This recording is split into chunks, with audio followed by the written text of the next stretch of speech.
ഇന്ത്യയും പാകിസ്ഥാനുമായി യുദ്ധമുണ്ടാകുമോ? അങ്ങനെ യുദ്ധമുണ്ടായാൽ അതെപ്പോഴായിരിക്കും? എന്തായിരിക്കും യുദ്ധത്തിൻ്റെ ഒരു ഗതി വിഗതികൾ? ഇദ്ദേഹത്തിൻ്റെ രണ്ട് പ്രവചനമുണ്ട്. ഒന്ന് സൽമാൻ ഖാനെക്കുറിച്ചും മറ്റൊന്ന് ഷാരൂഖ് ഖാനെക്കുറിച്ചുമാണ്. നമസ്കാരം. അജയ്സ് പ്രസിൻ്റെ പുതിയൊരു വീഡിയോയിലേക്ക് എല്ലാവർക്കും സ്വാഗതം. Welcome to Ajay's press. Here what we do is express. ചില ഷോക്കിംഗ് അസ്ട്രോളജിക്കൽ റെവലേഷൻസുമായിട്ടാണ് ഞാൻ ഇന്ന് വന്നിരിക്കുന്നത്. പെഹൽഗാം ഭീകരാക്രമണത്തെ തുടർന്ന് രാജ്യം ഒരു യുദ്ധത്തിൻ്റെ നിഴലിലാണ്. ഇന്ത്യയും പാകിസ്ഥാനുമായി യുദ്ധമുണ്ടാകുമോ? അങ്ങനെ യുദ്ധമുണ്ടായാൽ അതെപ്പോഴായിരിക്കും? എന്തായിരിക്കും യുദ്ധത്തിൻ്റെ ഒരു ഗതി വിഗതികൾ? ആർക്കായിരിക്കും ലാഭം, ആർക്കായിരിക്കും നഷ്ടം? ഇങ്ങനെയുള്ള കാര്യങ്ങളെക്കുറിച്ചും ബോളിവുഡിലെ വളരെ പ്രശസ്തരായ ചില ഖാൻമാരെ സംബന്ധിക്കുന്ന ചില അതിലേറെ ഷോക്കിംഗ് ആയ മറ്റു ചില അസ്ട്രോളജിക്കൽ പ്രഡിക്ഷൻസുമായിട്ടാണ് ഞാൻ നിങ്ങളുടെ മുമ്പിൽ വന്നിരിക്കുന്നത്. ഈ വിവരങ്ങൾ, ഈ പ്രഡിക്ഷൻസ് ഞാൻ നിങ്ങളുമായി പങ്കുവയ്ക്കാമെന്നാണ് വിചാരിക്കുന്നത്. ഇത് അസ്ട്രോളജിക്കൽ പ്രഡിക്ഷൻസ് മാത്രമാണ്. അമേരിക്കയിൽ സ്ഥിരതാമസമാക്കിയിരിക്കുന്ന, അവിടെ ഒരു സയൻറ്റിസ്റ്റായി ജോലി ചെയ്യുകയും ചെയ്യുന്ന ശ്രീ PVR നരസിംഹറാവുവിൻ്റെ ഇന്ത്യ പാകിസ്ഥാൻ യുദ്ധ സാധ്യതകളെക്കുറിച്ചുള്ള ചില പ്രവചനങ്ങളാണ് ഞാൻ ആദ്യം നിങ്ങളോട് പങ്കുവയ്ക്കുന്നത്. ശ്രീ നരസിംഹറാവു പാകിസ്ഥാൻ്റെ ഗ്രഹനില, ഇന്ത്യയുടെ ഗ്രഹനില, അതുപോലെ തന്നെ ശ്രീ നരേന്ദ്രമോദിയുടെ ഗ്രഹനില, ഇതെല്ലാം വെച്ചിട്ടാണ് ഈ പ്രവചനങ്ങളിലേക്ക് എത്തുന്നത്. അതേപോലെ തന്നെ പഹൽഗാമിൽ ഭീകരാക്രമണം നടന്ന ആ സമയത്തെ ഒരു ഗ്രഹനില കൂടി അദ്ദേഹം കണക്കിൽ എടുക്കുന്നുണ്ട്. അദ്ദേഹത്തിൻ്റെ അഭിപ്രായത്തിൽ ഏതൊരു ആക്ഷനും, അതിപ്പോൾ ഭീകരാക്രമണമായാലും യുദ്ധമായാലും, തീർച്ചയായും അതിൻ്റെ പ്രത്യാഘാതം ഓരോ വിധത്തിലായിരിക്കും അനാവൃതമാകുന്നത് എന്നാണ്. രാഹുവിൻ്റെയും ശനിയുടെയും ആ സമയത്തെ ഒരു സ്ഥാനം വെച്ച് പറയുകയാണെങ്കിൽ അതൊരു മാരക കോമ്പിനേഷനാണ്.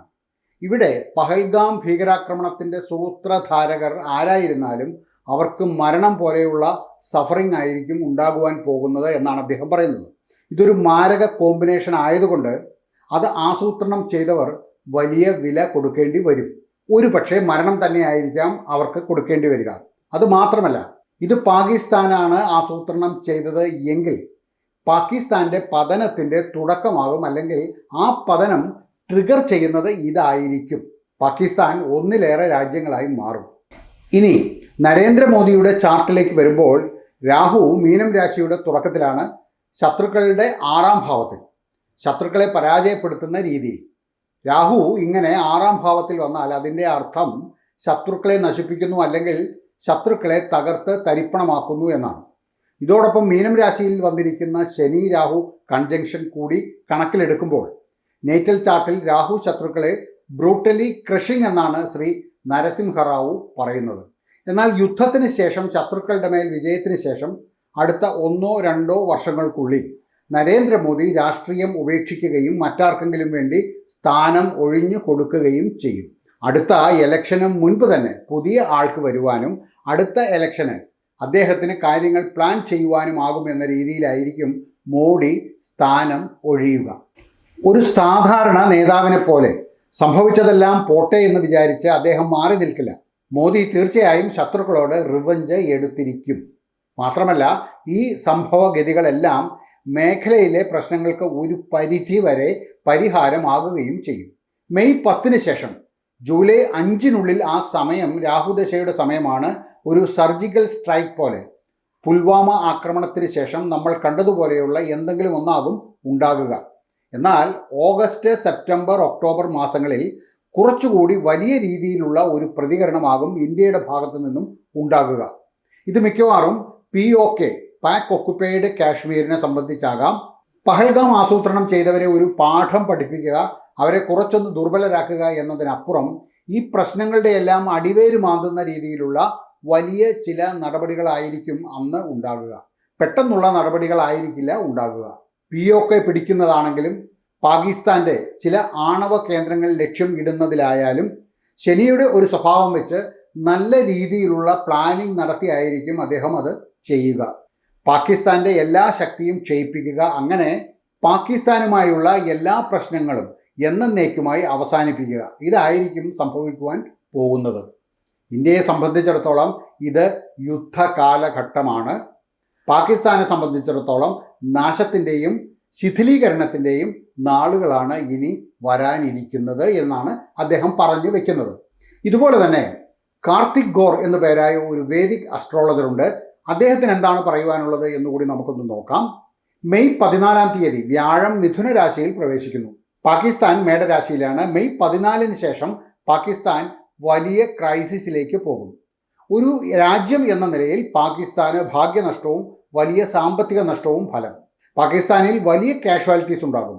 യുദ്ധം മൾട്ടിപ്പിൾ ഫേസിലായിരിക്കും ഉണ്ടാകുക. മെയ് 14 ശേഷമുള്ള യുദ്ധമാണ് ഇന്ത്യയെ സംബന്ധിച്ചിടത്തോളം ഏറ്റവും ഗുണകരം. മെയ് 14 ശേഷം തുടങ്ങി ജൂലൈ 20 യുദ്ധം തീർന്നാൽ നല്ലതാണ് എന്നാണ് അദ്ദേഹം പറയുന്നത്. എന്നാൽ ജൂലൈ 20 ശേഷവും യുദ്ധം നീണ്ടുപോയാൽ അതൊരു ഡെഡ്ലി വാർ ആയിരിക്കുമെന്നാണ് ശ്രീ കാർത്തിക് ഗോർ പറയുന്നത്. കാരണം ആ സമയം ചൊവ്വയും കേതുവും ഒരുമിച്ച് വരികയാണ്. അങ്ങനെ വന്നാൽ അതൊരു ഫിയേഴ്സ് വാർ ആകും. രാഹുവിൻ്റെ ദൃഷ്ടി കൂടി ഉള്ളതുകൊണ്ട് ഒരുപക്ഷെ ഒരു ന്യൂക്ലിയർ വാർ എന്ന നിലയിലേക്ക് തന്നെ യുദ്ധം മാറിയേക്കാം. ഇതാണ് ഇന്ത്യ പാകിസ്ഥാൻ യുദ്ധം ഉണ്ടാകുമോ എന്ന കാര്യത്തിൽ നമ്മളുടെ പ്രമുഖ ജ്യോതിഷികൾ പറയുന്നത്. ഇനി വളരെ ഷോക്കിംഗ് ആയ ഒരു അസ്ട്രോളജിക്കൽ റെവലേഷൻ കൂടി ഞാൻ പറയാം. ഇത് നടത്തിയത് മറ്റൊരു ജ്യോതിഷിയാണ്. അദ്ദേഹത്തിൻ്റെ പേര് സുശീൽ കുമാർ സിംഗ് എന്നാണ്. അദ്ദേഹത്തിൻ്റെ ഈ പ്രവചനം ഇന്ത്യയെക്കുറിച്ചല്ല, ഇത് ബോളിവുഡിലെ ഖാൻമാരെ കുറിച്ചാണ്. ഇദ്ദേഹത്തിൻ്റെ 2 പ്രവചനമുണ്ട്. ഒന്ന് സൽമാൻ ഖാനെ കുറിച്ചും മറ്റൊന്ന് ഷാരൂഖ് ഖാനെ കുറിച്ചുമാണ്. സൽമാൻ ഖാന് സമീപഭാവിയിൽ വലിയ ഒരു അസുഖം പിടിപെടുമെന്നാണ് അത്. മറ്റൊന്ന് ഈ ഒരു മനുഷ്യൻ സുശീൽ കുമാർ ഷാരൂഖ് ഖാൻ്റെയും സൽമാൻ ഖാൻ്റെയും മരണം പ്രവചിച്ചിട്ടുണ്ട്. എത്രാമത്തെ വയസ്സിലാണ് ഇവർ മരിക്കുന്നത് എന്നാണ് ഇയാളുടെ പ്രവചനം. എന്തായാലും അതിനെക്കുറിച്ച് ഞാൻ ഇവിടെ ഒന്നും പറയുന്നില്ല. കാരണം എത്ര വലിയ ജ്യോതിഷിയാണെങ്കിലും ഒരാളുടെ മരണസമയം അറിഞ്ഞാൽ പോലും അതൊരിക്കലും അദ്ദേഹത്തോട് വെളിപ്പെടുത്താറില്ല. അങ്ങനെ ചെയ്യാൻ പാടില്ല എന്ന് വിശ്വസിക്കുന്ന കൂട്ടത്തിലാണ് ഞാൻ.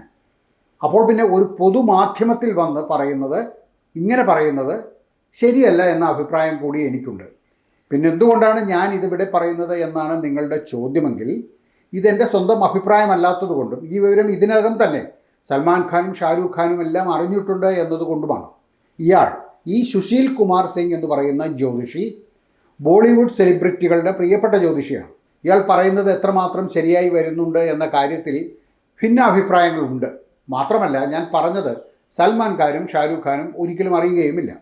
നേരത്തെ തന്നെ സൽമാൻ ഖാന് ട്രൈജെമിനൽ ന്യൂറാൾജിയ എന്നൊരു അസുഖം ഉണ്ടായിരുന്നു.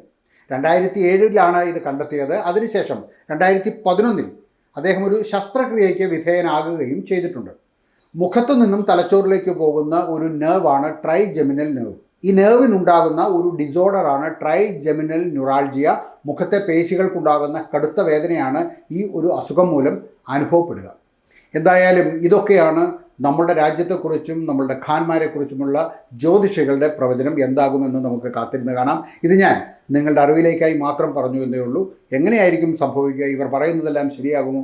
എനിക്ക് സംശയമുണ്ട് ചില കാര്യങ്ങളിൽ. കാരണം ഞാൻ ആദ്യം പറഞ്ഞ 2 ജ്യോതിഷികളും അവർ ഈ 2024 നടത്തിയ തെരഞ്ഞെടുപ്പ് പ്രവചനങ്ങളെല്ലാം തെറ്റായിപ്പോയിട്ടുണ്ട്. ഈ വീഡിയോ കണ്ട എല്ലാവർക്കും നന്ദി. നമസ്കാരം.